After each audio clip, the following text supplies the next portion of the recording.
Hello guys, my name's Mark O'Hare. This is the Football League chapter on We Love Betting. 6 winning weekends in 8 so far this season, so hopefully we'll continue that streak this weekend, starting in the Championship where Brentford take on Wigan. The Bees accumulating 17 points since their opening day defeat against Huddersfield, 5 wins, 2 draws and 2 defeats. So much so the good form has got fans talking about promotion, and Dean Smith, the manager, is happy for them to do so as his side continue to really excite in the second tier. At Griffin Park especially, where they've taken 13 points from a possible 15, thumping wins over Preston and Reading, 4-1 and 5-1 in the past 2 weeks, really standing out. Although those two lopsided results are a little bit flattering on the Bees, they didn't really deserve to run away with both those 2 games. Even so, they look a great price at 11 to 10 with Betfred to beat Wigan this weekend at Griffin Park. Ryan Woods missed a midweek win against Reading. Nevertheless, Alan McCormack came in for his first start, ran the midfield really well with Nico Yanaris. That was one of 5 changes from their 3-1 defeat at Wolves last weekend. Again, a result which probably didn't do Brentford justice at times, but nevertheless in midweek they looked very good going forward again. Scott Hogan, Romain Sawyers, Lasse Viep, Josh Clark, all really impressing, and there's really no doubt there's goals definitely in this Dean Smith team. Even so, the manager was delighted with the defensive discipline they showed against Reading in that game. They aren't really prolific or exceptional in the performance data parameters, but they are very strong operators at Griffin Park. Under Smith, they've won 10, drawn 4 and lost 5 at home in the league. And since promotion, they've actually won 26, drawn 11 and lost 14 league games as hosts. So the above, well, those stats, those 2 stats, the home stats, suggest that they should be odds on for this game. And especially so if you look at Wigan, pointless from their 5 away games so far since returning to the Championship. They've shipped at least 2 goals in 4 of those 5 games. Gary Caldwell, manager in charge, he won't take a backward step. He's quite a brave manager, showed that in midweek by dropping Will Grigg against Wolves.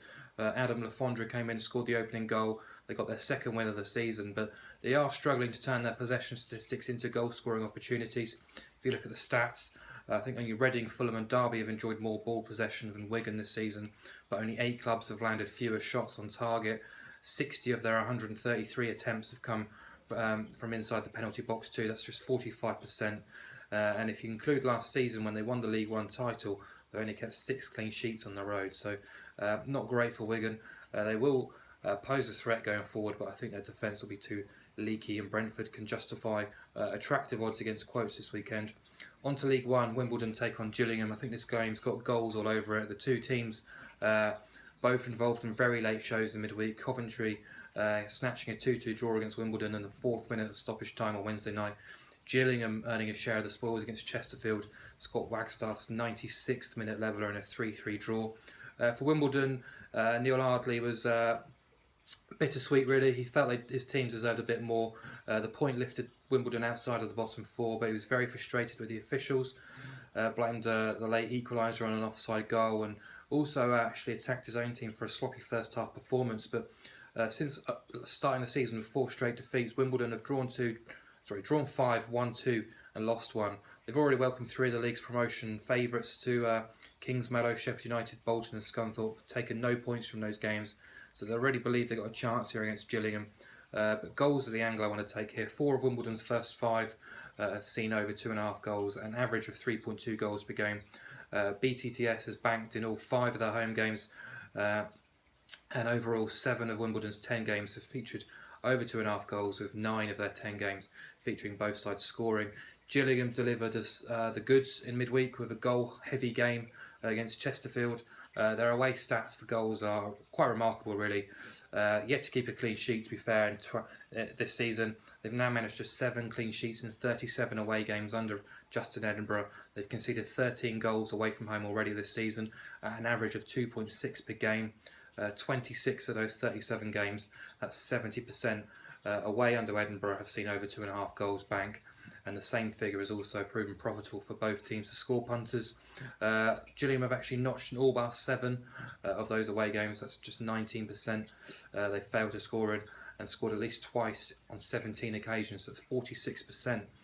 Collectively, these 2 teams have seen over 2.5 goals win on 75% of their 20 games this season. Both teams have scored paying out on 90% of those games. Average goals per game across the pair's 20 outings so far, 3.25. So they're getting 23 to 20 from Coral on over 2.5 goals and both teams to score. This selection has actually paid out in 14 of the two teams' 20 combined matches this season, and that implies betting odds of around 4 to 9. So massive value on a goal-heavy game at Wimbledon on Saturday. Finally, dropping down into League Two, Notts County take on Morecambe. A real eventful week for Morecambe, taken over by Diego Lemas, a Brazilian. He's saying the club can dream about their future under his ownership. And then on Tuesday, Jim Bentley had to deny speculation, linking him with a job at Tranmere. In football terms, Morecambe very much the same of what we've come to expect. A 3-2 home loss to Crawley, a 2-2 draw with Barnet in the past week. Those results mean the Shrimps' last 6 League Two games have produced 26 goals, all of them going over 2.5 and both teams to score. And for the majority of Morecambe matches this season, they've been pretty much under the cosh despite winning 5 of 10 games. Their shot ratio figure of 34.5%, comfortably the league's lowest, and no fourth tier team has shipped more than Morecambe's 18 goals. Admittedly, though, they did give Barnet a good game in midweek. A Barnet team missing Beard and Bailey, their defensive rock.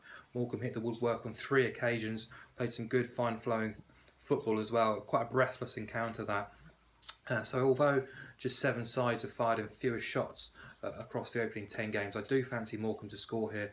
They've only failed to score, they have scored in 72% of their 120 away games since 2011-12, and over 2.5 goals is actually banked in 61% of their 28 games since the start of last season. 18 of those 28 games seeing both sides score. They haven't actually failed to score since the opening day of the season. It's an angle I'm really keen to explore against Notts County at Meadow Lane here. Over 2.5 goals, 4 to 5 at Sky Bet. Notts moved into 5th place against Exeter. Routine 2-0 away win against awful home record Exeter in midweek. John Stead, last season's player of the season, scoring again. He's now the joint League Two top scorer at 33. He's got 9 goals this season already. Remarkable already for the veteran forward. They've played well in patches this season, but John Sheridan will be the first to admit they haven't really controlled or dominated a 90-minute game yet. And with all the players coming into this club in the past couple of months since the summer, partnerships have been slow and blossoming. So there has been quite a few goals in Notts County games. Sheridan known for his dour defensive first football, but he's opened up this team. They're quite exciting to watch, quite attacking, especially going forward with Stead and Jonathan Fort especially.